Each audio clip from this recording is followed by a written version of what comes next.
Hello, and welcome back again to the first QU TV News Update of 2015. I'm Courtney Gear. And I'm Colleen McCormick. On this week's update, we hear about a QU Friar's holy promotion, and we get insight into the scheduled renovations to the Hawks football stadium. But first, many students were warmly welcomed back this semester with new classes and new classmates. But some students were also greeted by a chilly reception in their dorm room. Specifically, the first floor on the men's side of Heline Hall. Many students were uncomfortably cold in their dorm rooms when maintenance discovered the heat was off. While the freshmen toughed it out, the university took quick action and is taking steps to ensure that it doesn't happen again. I mean, obviously, it's winter, and when we came back from Christmas break, it was cold. But I mean, I'm also not in the dorms a whole lot, but when I go to bed, that's where I go to sleep at. And so it just made it kind of difficult because, I had to layer up to go to bed, where, you usually don't have to do that. They issued people space heaters that wanted them, so that was an option. So you could have a space heater in your room to keep yourself warm.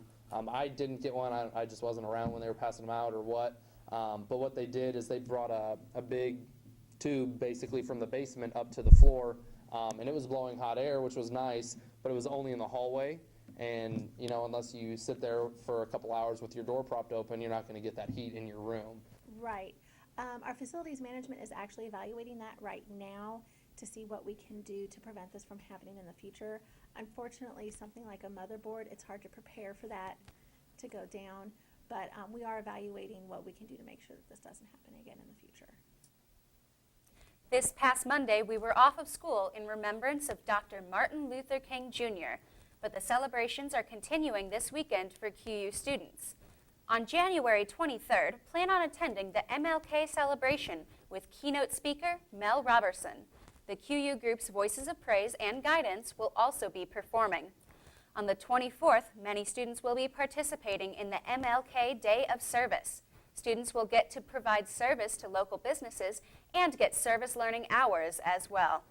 Make sure to get there early because the first 100 people will get a free t-shirt. Speaking of service, if you're still looking for service learning hours, look no further.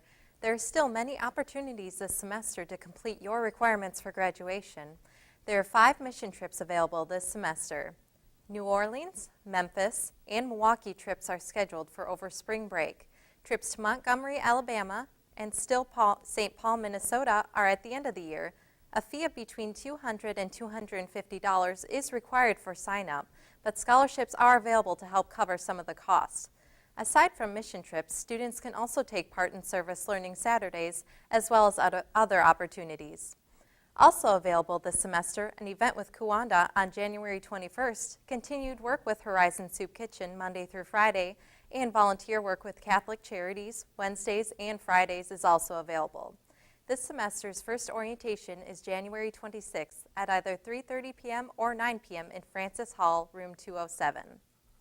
For any other questions, stop by the campus ministry room by the front entrance of Francis Hall or email servicelearning@quincy.edu. Spring semester means the final semester for many students. We talked to some QU seniors about what they want to do before they graduate. Let's take a look. Whether we admit it or not, Quincy is a very competitive campus, and I would love to win the gauntlet at the end of this year and just go out on top. Some items on my senior bucket list would be to get all A's this semester and get into grad school. One of the items on my senior bucket list would be able to get into a baseball game for the QU Hawks this year. Some items on my senior bucket list would be 1, to attend bar crawl, because that's fun. 2, to win something in basketball, regardless of how far that is. So we'll find out soon. And 3, to have my parents at senior night for basketball. I have several items on my senior bucket list. For one, I want to finish my career here at QU on the Dean's list. And I also want to be able to say that I was a part of the team that played in the first stadium when we opened up this fall. So I want to say that I was on that team when we introduced the stadium to the QU community, and that'll be pretty cool looking forward in the future. From service to spotlights, when we come back, we will have some big news coming from the Pope all the way to QU Friar. Plus, big changes in store for the athletic program. We will be right back. QUTV is more than a news outlet. 1 in 5 undergrads work at least 35 hours a week year-round. Students involved with QUTV learn life lessons, create lasting memories, and gain the experience needed to succeed in future careers. Students need to be involved with QUTV as a viewer or as a participant because we need to know what's going on around our campus. Knowledge is powerful, and QUTV News serves to inform not only the students, but the Quincy University community as a reliable and powerful news network.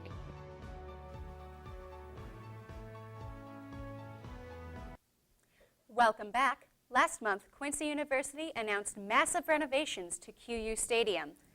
QUTV Sports Director Andrew McCulloch has the latest on what it means for the baseball and football teams. Andrew? Thanks, guys. With the news that the QU Stadium is getting a multi-million-dollar renovation, I checked out the baseball team's practice to get their thoughts on the new field. Back in December, Quincy University announced a $4 million renovation to QU Stadium.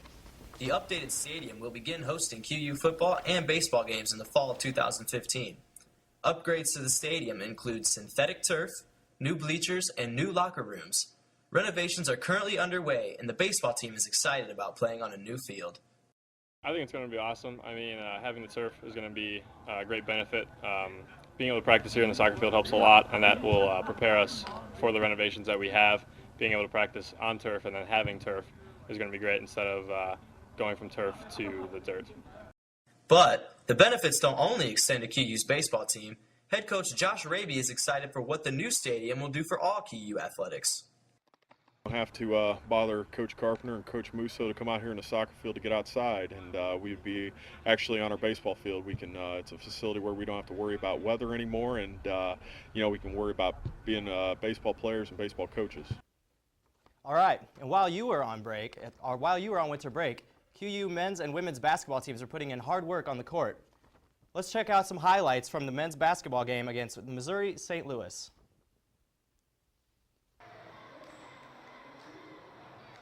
And here we have Coach Marty Bell and the fans getting excited for this game. Here we have a QU turnover that would lead to a fast break. Here the first layup, no good, no matter because it's Thomas Jackson here with the putback. And another key component in this game was three-point shooting. Here, as you'll see in this next highlight, we've got Jameel Jackson nailing a wide-open three from downtown. QU shot over 50% from downtown in the first half, en route to a 20-point lead at halftime. Missouri St. Louis, though, would get this game down to 9 in the second half, the deficit down to 9, that is, with a three-pointer here. But it would not matter because overall QU's defense was just too stellar. As you see, Godson Anagwe with the great block that would lead to the fast break. It's McKay dishing to his guard and gets the alley-oop, and the fans would go nuts with this one. And Quincy University would win this game 81-64, moving to 8-9 on the season. It was Scott Hahn and Godson Anagwe scoring 12 points on the game, leading the team, and Hahn would do it shooting 5 for 5 from the floor with great efficiency, and Anagwe also added 7 rebounds. Another team looking to make a great start with their second half is the women's basketball team. Their record is 9-6 going into the second half. We're going to go ahead and look at some of their leading stats. Carly Betancourt is leading the team in points per game and assists per game, that is, with 10.4 points per game and 4.2 assists per game. And it's Tori Kuhn leading the team with 6.2 rebounds. Well, that's going to do it for this week. Make sure to tune in next week and get your fill for QU Sports coverage. Let's head back to the desk. Thanks, Andrew. QUTV is starting a new segment this season called QU Spotlight. We will highlight a QU student, faculty member, or a club on campus that happens to be doing something exciting and out of the ordinary. Our first QU Spotlight is Father Ferd, the current director of campus ministry at Quincy University. And then I said, who is this? I couldn't believe I was getting this call on a Saturday morning, and I didn't catch his name, so he said it again real fast, and I said, can you spell it for me? So, It's the bishop. I thought you might want that. yes. Yes, Bishop Crockett, how you doing?